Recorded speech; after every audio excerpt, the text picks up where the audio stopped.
All right, the Miami Dolphins have announced that they are going to release Tyreek Hill at the end of the season. Is this a cold business or was this the plan all along? How we feel about this? Oh, I think business. I think this is what they both wanted. I think this was a mutual understanding from both sides. And he wants to go to a contender. He wants to be able to get healthy and go to a contender. Still cold business. Cold business. Why the man hurt? Yeah, you still could wait till cold the business. I mean, so he the- was celebrating. Yeah. He That was- might have been why he was cheering and celebrating. saying yes. That's probably why he was celebrating. what if that was the morphine?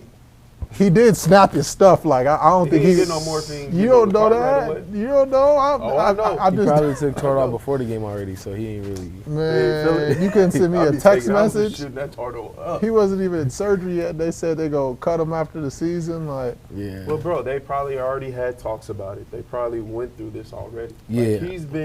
The media's been painting that picture all this whole time. All along. do y'all believe that's the best way to handle this? Like Tyreek is still Tyreek, you know, whether the injury happened. Do you think it's best to release a player like that? Or if you're a business, we always talk about owners in business, or is it best to trade and get some draft picks? Oh, you're not about to trade and get Are they drafted taking a for hit him. financially? Is it a cash You hit? for sure gonna take because It depends on how much. Nah. Just on a business tip, right? Like, I feel like it's bad business to release somebody or announce that you're gonna release somebody, or it's known, even though everybody kind of know that's what you want to do because of the bad blood that was already going on, or the things off the field that's been going on with him. But to just really like declare you're injured, cool. Well, as soon as we can get you back healthy, you're out of here. Like I feel like that's kind of shady. But I don't really know what picks, trades, what you're gonna get because no one really knows what his recovery is gonna be like and how fast he's gonna be back. This time in the year, that means a year from now the season's already started. You probably don't have a healthy Tyreek at day one. Can he go play? Trust me, I've done that before. We can go play, but I'm not healthy to perform at the level what I need or what you're expecting. What we in week 5? Mm-hmm. I'm about to say we just saw Stephon Diggs come back and light it up in Buffalo. Yeah, We light it up. but what did welcome he home. get? I forgot what did he have? You What know. was his? And Torn ACL. torn ACL. But And he do y'all injured remember- his in what, like week 12, week 10? So I'm not disagreeing with you. I'm just saying, like, these players is coming back. I don't know if the doctors is doing some special juju or whatever, but No, they are, but I'm going to be real. All right, I got a chance to see Stephon in Minnesota when I went there for a little bit.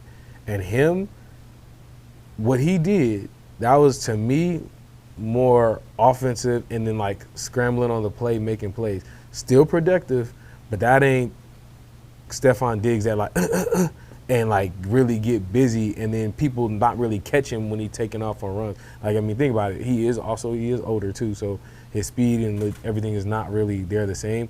But I still believe that, yes, he's healthy. Like I said, you can be healthy and play, but to be your like top tier self of like I think if he's top tier and really gets the one-on-one matchups, throw me the back shoulders, throw me the fade ball over the top. Like I think that because a lot of that stuff was even when you watch. It was a scramble, right? The deep ball. Then you had another scramble where he caught it, and then another one where he kind of sat down in the zone, and then he, made a little move and man up. All productive and effective things that I said you can play, but I also know I've seen him catch the ball and still get windy for another like 30, 40 plus yards and not have to slide or not get down or take a hit and keep on pushing. So productive, yes, don't get me wrong, but I still think it's kind of even like I said with Odell before, because I know everyone knows that production when he got to the Rams, right? Because Cleveland, it was. I know how that is when you play in the cold versus when you get to play in the heat. Like city. that cold, you be stiff, like nothing seems like it's working. But when you got to the Rams, all of a sudden it was like that. I think it was like that first playoff game, and I think he had like 2 tutties, and he went crazy. And his routes was actually like he was feeling himself. You could tell he was really feeling like the young Odell for a hot second. Whether it was the Toradol or whatever the hell he had, he had it, but That's why I hate to say it. It seems like I don't know. Maybe I could be wrong. It seems like the guys that have that phone booth twitch and quickness, who can separate in tight spaces. Seems like they can come back from injuries okay. saying. yeah. I think I could be wrong, but I'm like, it seems like maybe the deep threat, long speed, deep ball, that could be lost. I feel like, you know what I mean. You could run into age, and you're not running as fast. You don't have that same deep ball ability. But it seems like guys are getting older, but they're not really losing that window of separation like with Stephon. So I guess I'm waiting to see with Tyreek when he comes back. What is his game going to look like?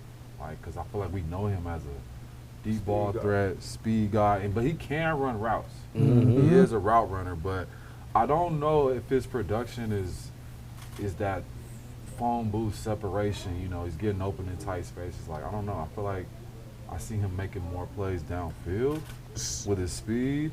What's really crazy about that, when you talk about those phone booth guys, is really not even the true route running. It's the understanding of leverage and the hit, throwing my hit by, the arm fighting, all that stuff, or knowing okay, the DB is taught to attack my outside legs to send me back. So even when Stephon made that juke and he went back inside, he so that way he knows. Or same thing, even if you take a young guy right now, Travis Hunter. Remember the juke that he just did, I think, last week? Yeah. He was about to go back inside, and he realized that defender was taking the inside, so he was able to and get back to the outside. So if you can just, like you said, just be in that phone booth and just have those little visors around you and get right, those are the hardest ones, because what's different about a long speed guy or a deep threat, somebody that I remember we called was Travis Benjamin, right? Mm-hmm. He would be down the field, but since you're so fast, you probably don't get people touching. You probably don't understand the hand fighting. So when that injury happens to you, now you got to learn how to and do all the chicken wing, and you don't have that. Because I remember I met in my rookie year, in my second year, we had Jason Avant and Jericho Cotchery, two older guys. But I'm talking about they were teaching me the hand. They were you were sitting on top shoulder, so I took your hip and swiped you by. If you get to the back hip and I can't do this, then it makes it harder. So I was learning a lot. Honestly, going against them my rookie year helped me out a lot, because I did a lot of reps with them two in just the craftiness. And then I also had Kelvin Benjamin, who at that time was at least physical, ran routes almost like a tight end. Then we had Greg Olsen out with guard. So I had a lot of different guys in practice when we were in training camp, where I was learning how to play physical with him. I was learning how to with Greg Olsen, I remember his routes weren't even that, to me as a DB, they weren't that crisp. So I had to learn how to not let him chicken wing me, and I had to let him use his own thing. But that helped me out from when I played Jimmy Graham, because Jimmy Graham wanted to then bump into me. I'm let me back up, let me make him make his own break so I can plant and drive. And it's just a lot of stuff you can figure out with those phone booth guys, and they just make it hard because they're constantly just moving, switching, jab, hand down. But I think Tyreek can develop into one of those guys. I think so, He's too. gonna have to. Right? I don't think that'll be a problem for him. I think he's twitchy enough to to get that. When I think of him, I don't think of him. I think of him going downfield. You think it's just him outrunning everybody? Me personally. He's going to have to become a Stephon Diggs or a Keenan Allen, those. Yes. If he wants the longevity, if he's trying to play long. The crazy part is he's quicker and faster than both of them, even after the injury, which is we don't know that though.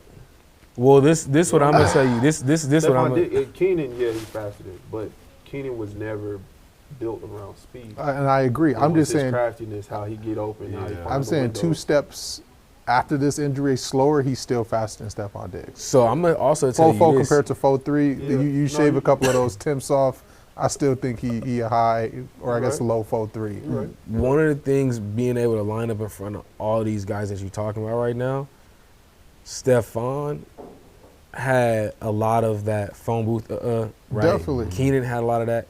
Tyreek, I remember Tyreek using his speed, but what was so scary and dangerous about him is he'd be using speed, then all of a sudden you had the and he'd be like, he got twitched I didn't know you had that. It's really not just speed. He does have the, and he can go at that rate and still get a right, for Stephon or Keenan Allen, it might be a 1-2 or a rocker and get out. But Tyreek's is 1, 2, 3, and on that fourth one, it's like Speed out of there. And True I used speed out. like I remember I had especially when I was with the Cardinals, we had a couple things where like Patrick Peterson was supposed to be following Tyreek, but then they might go to hurry up, and I ended up on Tyreek a few plays, and in a few of those plays, like if I didn't understand how to read the 3-step or read quarterback, I would be messed up because like, I remember there was a play he threatened me with so much speed, but I just happened to see Mahomes hit like a 3-step drop, so I'm like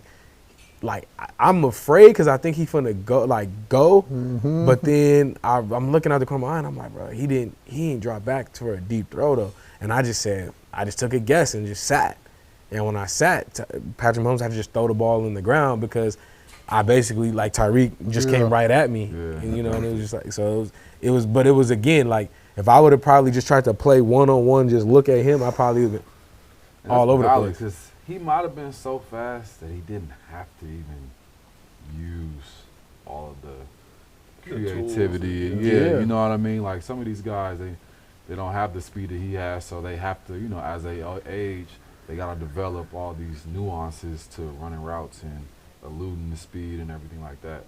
That's why I think it's going to be cool to watch his, evolvement after this injury. Because he's got to get creative. If it slows him down. The more effort he put into that rehab, he might come back crazy. Nah, right. With a better team. With a better team. With a better team. Still draft you in my fantasy next year, big dog.